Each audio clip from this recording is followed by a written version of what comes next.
Bonjour à tous. Vous avez entendu l'expression « un frère juif ». Il faut comprendre. Imaginons que je suis quelqu'un qui maîtrise mes pensées, repousse les mauvaises pensées, dit des bonnes paroles et des compliments, agit bien envers l'entourage et envers Dieu, et un autre qui regarde des choses qui amènent des mauvaises pensées, il dit des insultes et des gros mots, il agit mal envers l'entourage et envers Dieu. Lui, c'est mon frère. En quoi on se ressemble? Lui, il se comporte mal et moi, je me comporte bien. Aujourd'hui, en l'honneur de Chai Elul, le 18e jour du mois de Elul, le jour de naissance de Rabbi Israël Baal Shem Tov, fondateur de la Chassidoute en 1698, et le jour de naissance de Rabbi Shneur Zalman, fondateur de la Chassidoute Chabad en 1745, qui eux deux ont été des exemples, que ce soit dans leurs enseignements en pratique. Que veut dire aimer son prochain? Nous allons parler de fraternité et d'amour. D'ailleurs, le 18 Elul 1976, c'est le jour que le Rabbi a lancé la campagne de Ahavat Israël, d'aimer son prochain comme soi-même, qui consiste à méditer sur le fait que l'autre et moi sont en vérité une seule chose. En effet, la Torah dit « tu aimeras ton prochain comme toi-même ». Mais il faut comprendre comment je peux aimer mon prochain exactement comme moi-même. Et en plus, la Torah en fait de ça un principe essentiel à tel point que le matin, avant de commencer la prière, je dis « je prends sur moi d'aimer mon prochain comme soi-même ». Et comme les enfants le chantent en hébreu, « Hareini mekabel alay mitzvat aseh, shel ve'ahavta l'ereacha kamocha » Mais après tout, l'autre c'est l'autre. Et moi c'est moi. Je m'aime, j'ai pas besoin de raison pour m'aimer. Mais l'autre, il a besoin des raisons. On ne peut pas s'aimer de la même manière. Encore une chose, il faut comprendre. Le Talmud raconte qu'un jour, quelqu'un est venu chez Hillel, qui a vécu il y a environ 2000 ans, et il lui a dit « Enseigne-moi la Torah sur un pied ». Hillel lui a dit « Ce que tu détestes qu'on te fasse, ne fais pas à l'autre. » Ça, c'est toute la Torah. Le reste, c'est le commentaire de cela. Alors, on peut comprendre comment ne pas faire à l'autre ce qu'on déteste qu'on nous fasse englobe toutes les lois qui sont entre les êtres humains, comme ne pas voler, ne pas tuer, ne pas mentir, ne pas faire fauter la femme de l'autre, aller le visiter lorsqu'il est malade, lui donner les condoléances s'il est en deuil, ne pas le détester, faire attention à son argent, ne pas prendre rancune, ne pas prendre vengeance, etc. Mais en quoi dans cela, j'ai aussi les commandements qui sont entre nous et Dieu, comme le Shabbat, le Kasher, les Tfilin, la pureté familiale, etc. L'explication est la suivante. Chacun de nous a une âme divine, qui est une parcelle de Dieu. Et par rapport à cela, nous sommes tous des frères. Un père amène des enfants, les enfants sont des frères. Dieu a amené ses âmes divines ici sur terre, dans différents êtres humains. Eh bien, on est tous des frères. Et en vérité, ça va encore plus loin. C'est pas juste qu'on est des frères, mais on est une seule chose. Parce que de la même manière que dans le Père, il y a tous les enfants qui vont naître théoriquement sont là-bas. Et quand ils sont là-bas, on ne peut pas différencier entre un enfant et l'autre. Alors à cette image-là, et bien plus, lorsque tous nos âmes divines étaient chez Dieu, ils étaient tous unis, une seule chose. On ne peut pas différencier en un et l'autre. Et si on médite sur cela, comment la source, à la base, on est tous une seule chose, je vais réaliser qu'en vérité, par rapport à nos âmes divines, on est tous exactement la même chose. Et si je réfléchis ça, il n'y a pas de différence entre moi et lui. Ce qui fait la différence, c'est quoi? C'est le corps.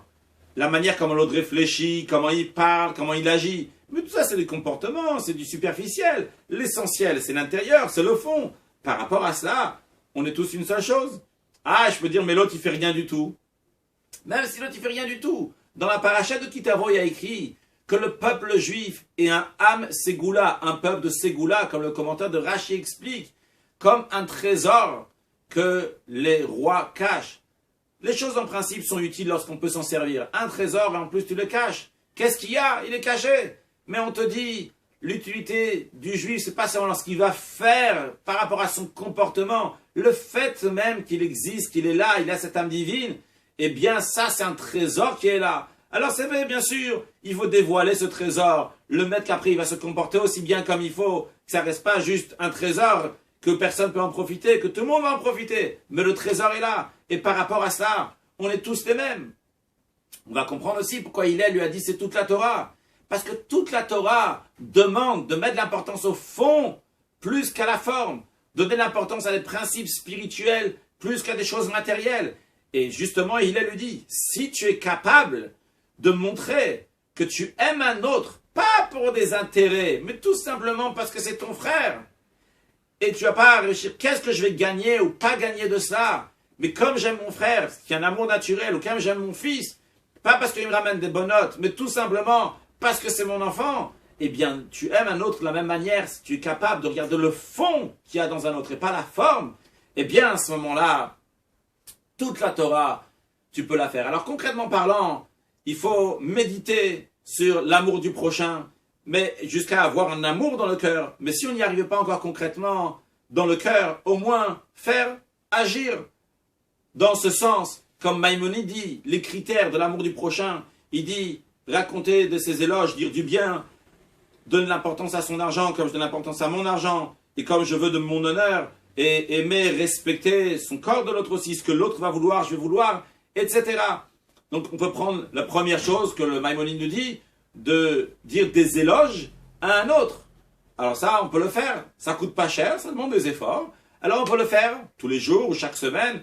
Faire attention de ne pas aller dormir sans avoir dit quelque chose de bien à un autre. Inutile de dire que ça commence par la famille, le conjoint, la communauté, la société, les enfants, et même un juif qu'on n'a pas vu.